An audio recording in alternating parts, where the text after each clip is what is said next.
उत्तर प्रदेश के एक छोटे से गांव से थोड़ा दूर एक पुराना सरकारी स्कूल था। स्कूल जो पिछले 20 साल से बंद पड़ा था।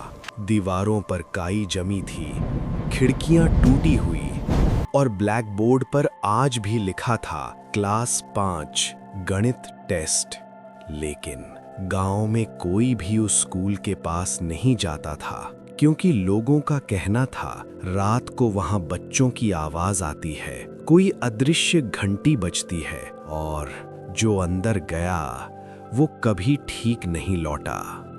एक दिन शाम के समय गांव के 4 दोस्त रवि, सोनू, दीपक और अजय पुराने भूतिया स्कूल के सामने खड़े थे। चारों के हाथ में टॉर्च थी और दिल में डर। स्कूल का टूटा हुआ गेट हवा में चर चर कर रहा था। यार, सच में अंदर जाना जरूरी है क्या? मुझे अच्छा नहीं लग रहा। अरे डरपोक, बस पुराना स्कूल है, कोई भूत वूत नहीं होता। लेकिन गांव वाले तो कहते हैं यहाँ रात को बच्चों की आवाज आती है। रवि ने गेट को धक्का दिया। आज सच पता करेंगे, भूत है या सिर्फ डर।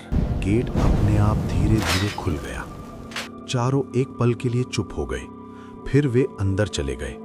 स्कूल के अंदर घुप अंधेरा था। टॉर्च की रोशनी में टूटी डेस्क, फर्श पर धूल, दीवारों पर फटे चार्ट, सब कुछ ऐसा लग रहा था जैसे समय यहीं रुक गया हो।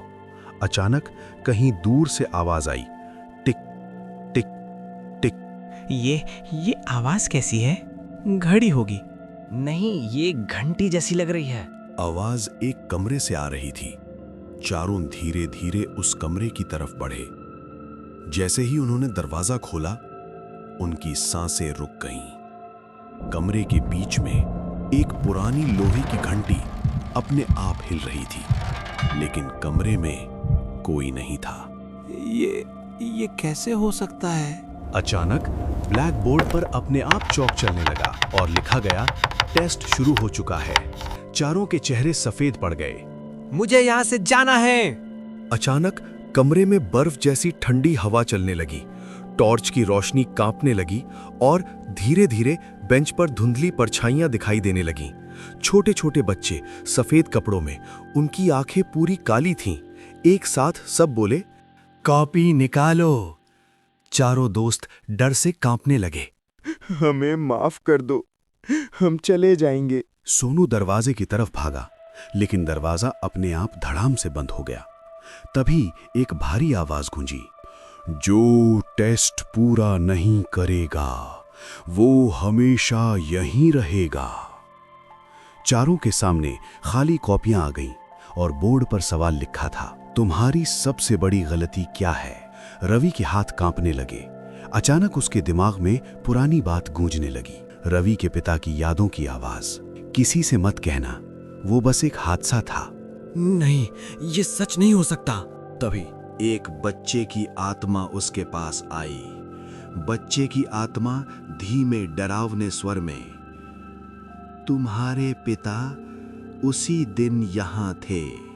नहीं। उसके सामने दृश्य दिखने लगा। बच्चे क्लास में बैठे थे। कुछ लड़कों ने पटाखे जलाए, आग फैल गई और बच्चे चीखते रहे। ब्लैक बोर्ड पर लिखा आया, गलती की सजा पीढ़ियों तक मिलती है। रवि के हाथ खुद ब खुद लिखने लगे, मेरे पिता ने मासूम बच्चों को मारा। जैसे ही उसने पूरा लिखा, सारी परछाइयां शांत हो गईं, धीरे धीरे गायब होने लगी और दरवाजा खुल गया। अगली सुबह चारों दोस्त बेहोश हालत में बाहर मिले। अगले दिन गांव वालों ने देखा, स्कूल के ब्लैक बोर्ड पर लिखा था, सच्चाई स्वीकार करने से ही आत्माओं को शांति मिलती है। उस दिन के बाद स्कूल में कभी आवाज नहीं आई।